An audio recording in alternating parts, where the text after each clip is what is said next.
Anaking jimat awaking hidup kudu reueus hirup huripna ngajadi diri anjeun sorangan. Raksa pariksa amarah hidup nu ngabalukarkeun kaduhung temanggih tungtung.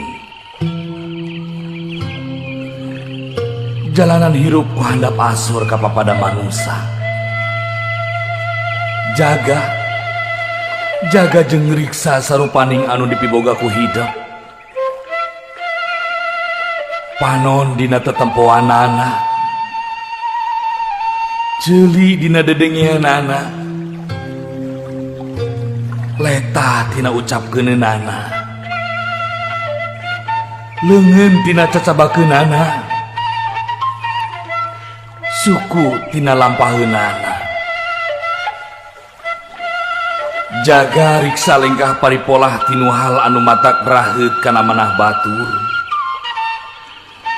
Ngarah hidup hirup loba dulur, akur jeung salambur. Ulah poho, omat, jaga riksa kaluhungan alam dunya. Da Gusti anu Maha Suci nyiptakeun alam dunya teh pikeun hiropea istuning keur hirup hurip hidup jeung papada umatna.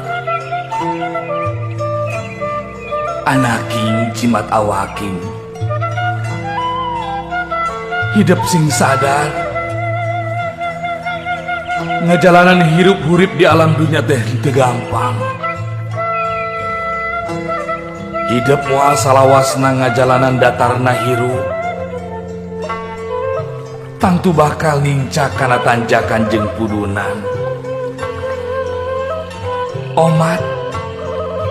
Omat hidup ulah kufur, salawasna eling kanu Maha Agung, nyembah kanu Maha Kawasa.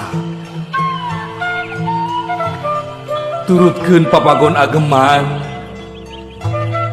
jalankeun pituduh karuhun urang. Anaking jimat awaking dina unggal renghapna nu jadi indung bapa kaluar doa anu mustajab. Pikeun anakna ngarah hirup pinanggih jeung kabagjaan, kajembaran. Pikeun pibekeleun dina enggone ngajalanan hirup sagara kahirupan di alam dunya.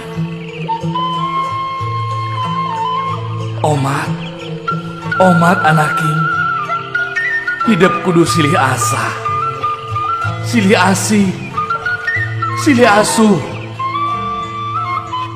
silih talingakeun ngadiri, silih simbeuhnya kadede,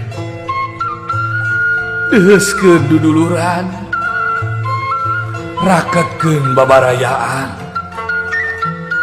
ulah rek pakia-kia, ulah rek pasalia paham, hamo nepi ka papasyaan. Anaking jimat awaking omat ieu pepeujeuh keur hirup hidup salawasna. Bral anaking jalanan hirup hurip hidup, sugan jeung sugan hidup bisa ngajadikeun diri hidup jadi manusia anu unggul.